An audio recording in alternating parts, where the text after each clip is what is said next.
సీతారాముల కళ్యాణం లోక కళ్యాణం. సీతారాముల కళ్యాణం చూడడానికి చాలా మంది ఇష్టపడుతూ ఉంటారు. ముఖ్యంగా ఇటు అయోధ్యలో జరిగే కళ్యాణం కావచ్చు, అదేవిధంగా ఇటు భద్రాచలంలో జరిగే సీతారాముల కళ్యాణంకు సంబంధించి పాల్గొనాలని చెప్పేసి అక్కడి నుంచి తలంబ్రాలు తెచ్చుకోవాలని చెప్పేసి చాలా మంది కూడా ఇంట్రెస్ట్ చూపిస్తూ ఉంటారు.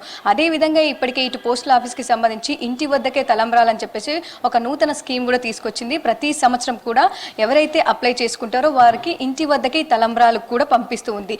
అదేవిధంగా కూడా ఇటు శ్రీరామనవమికి కావచ్చు, అదేవిధంగా ఎప్పుడైనా గిఫ్టింగ్ పర్పస్లో ఇవ్వాలంటే రామ జన్మభూమి అయోధ్యలో ఉన్న మందిర్కి సంబంధించి కావచ్చు, అదేవిధంగా ఒక సావనీర్ రూపంలో ఫోటో ఫ్రేమ్లో కూడా స్టాంపులతో ఒక గిఫ్టింగ్ పర్పస్లో కూడా పోస్ట్ ఆఫీస్ ముందుకు తీసుకొచ్చింది. మరి దాని గురించి మరిన్ని విషయాలు తెలుసుకుందాం. మరి మనతో పాటు ఇటు అబిజ్కి సంబంధించి, జీపీఓకి సంబంధించి అధికారులు ఉన్నారు. ఒకసారి వారితో కూడా మాట్లాడదాం. సురేష్ గారు, ముఖ్యంగా సీతారాముల కళ్యాణం కావచ్చు, నార్మల్గానే శ్రీరాముడు అంటే చాలా మంది ఇష్టపడుతూ ఉంటారు.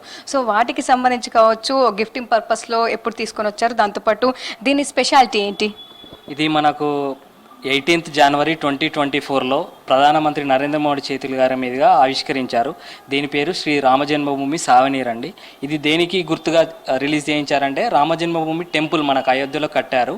దాన్ని గుర్తుగా ఎల్లకాలం చిరకాలం గుర్తుండిపోవాలని, దాన్ని గుర్తుంచుకోవడానికి మనకి కమ్మమరేటివ్ సావనీర్ని రిలీజ్ చేశారు 2024 18th జనవరిన.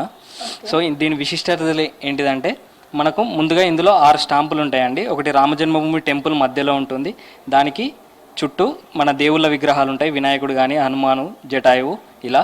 ఇందులో మిగతా స్టాంపులకి దీనికి తేడా ఏంటిదంటే, ఇందులో కొన్ని విశిష్టమైన లక్షణాలు ఉన్నాయి దీనికి.